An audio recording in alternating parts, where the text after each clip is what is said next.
Greetings, fellow Christians and human beings. I hope you are having a wonderful day. The topic for my debate was the Episcopal Church, which is being covered hereafter.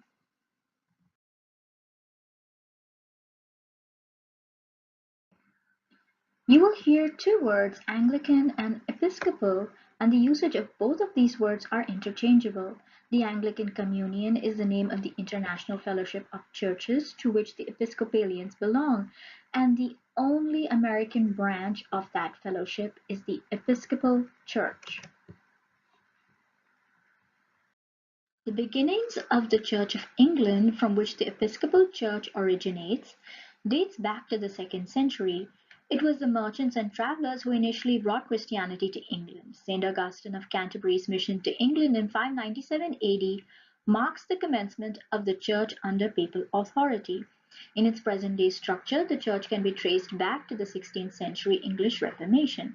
This was when the royal supremacy was instituted and papal authority was renounced. It was during the British colonization that the Church of England was founded in other continents. Over a period of time, these churches established independently. However, they continued to maintain their relationship with the Mother Church in the Anglican Communion. The Anglican Communion of Local Churches is one of the most important Christian denominations worldwide and has over 100 million members in almost every country world over. There are about 2.5 million Americans who are members of the Episcopal Church. I would like to say that it is the oldest continuously functioning church in the USA, and we have been worshiping here since 1607. It was during the colonial era that we became the largest denomination in the country. However, during the Revolution, there was a sizable number of Anglicans who remained loyal to the British cause. As a result of this, they immigrated to other nations such as Canada and Bermuda. Nonetheless, I would like to draw your attention towards this country's founders, namely Ben Franklin, Thomas Jefferson, George Washington, Paul Revere, Patrick Henry, Madison, Monroe, and Hamilton, who were faithful members of the Episcopal Church. They served on administrative boards and found spiritual strength in the Book of the Common Prayer and the distinctive Anglican approach to living biblical Christian lives.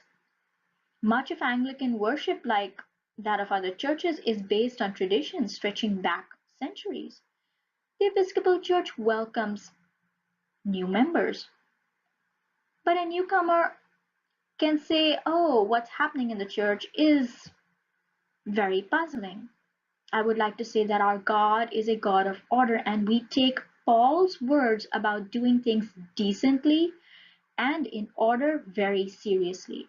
Our worship is not made up spontaneously.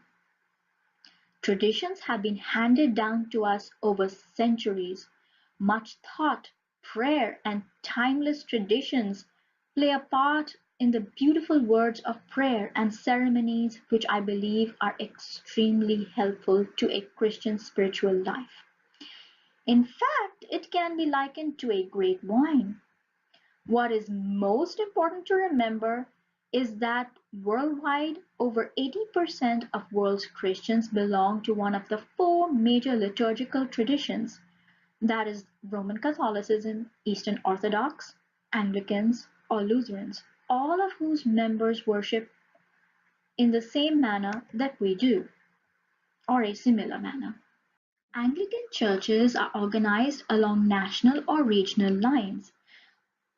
All are autonomous, but recognize the spiritual leadership of the Archbishop of Canterbury in England. Anglicans communicate with one another through the Anglican Consultative Council. Apart from this, all Anglican bishops come together at the Lambeth Conference held every 10 years. There are many differences between individual Anglican churches, but we hold four things in common. Number one, the Bible as a basis of our faith. Secondly, the Nicene and Apostles' Creed, which are basic statements of our Christian belief. Thirdly, we recognize the sacraments of baptism and Holy Communion.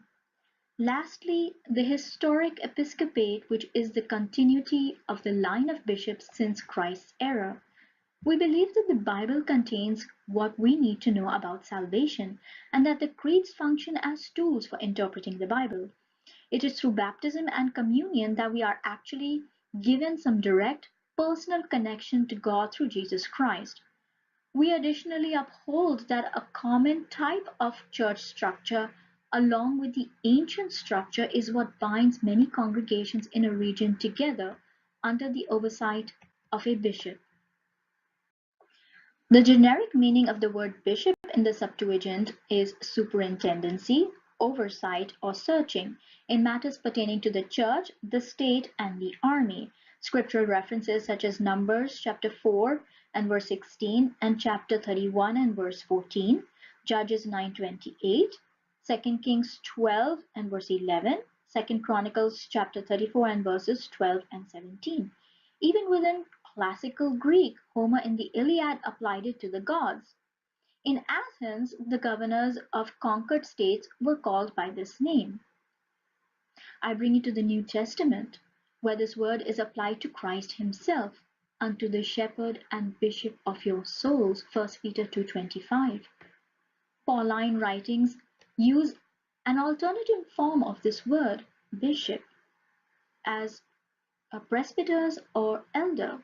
Titus 1:5 and 7, 1 Timothy 3:1, 4:14, 5:17, and also verse 19. The earliest ecclesiastical offices instituted in the church were those of elders and deacons. The office of the elders grew immediately, which can be seen in the early church's search for godly leaders in Acts chapter 6, verses 1 to 6. Paul himself appointed elders in every church with prayer and fasting, Acts 14:23. However, when writing to the Philippians in Philippians 1:1, he speaks of bishops and deacons. In Gentile Christian churches, this title evidently has been adopted, and it is only in the pastoral epistles that we find the name presbyters applied. In my opinion, the name presbyter or elder was a familiar term to the Jews to denote those individuals who were of age or status within the church, and the term bishop simply refers to their office. Both reference to the same persons. Their office is defined as ruling, Romans 12:8, overseeing, Acts 20, verses 17 and 28, 1 Peter 5:2, caring for the flock, Acts 20:28. Each of these churches had a college of presbyter bishops, Acts 20 verses 17 and 28, Philippians 1:1, 1 Timothy 4:14. And it was during Paul's ministry that the church was not aware of any distinction between presbyters and bishops. Our leadership is not male dominated. Women have been ordained as priests in many parts of the Anglican world since the 1940s. However, it was incorporated in the USA since 1976. Presently, 1/3 of our priests and bishops are women. My opponents would, I'm sure, bring forward the matter of LGBT in our church. I am here to state that homosexual persons are children of God who have full and equal claim with all other persons upon the love, acceptance, and pastoral concern and care of the church. This was ratified in the General Convention of the Episcopal Church in 1976. We Episcopalians have been working towards a greater understanding and radical inclusion of all God's children. Our organizations such as Integrity USA have continued our work to include all LGBT Episcopalians. All are welcome in our church because we believe that the church brings you closer to God. We additionally believe that this is more important than anything in physical existence. The church helps to teach you to become a better person by living in a more God-like fashion. Within our church, we provide you with a community with fellow individuals who are working towards a common goal.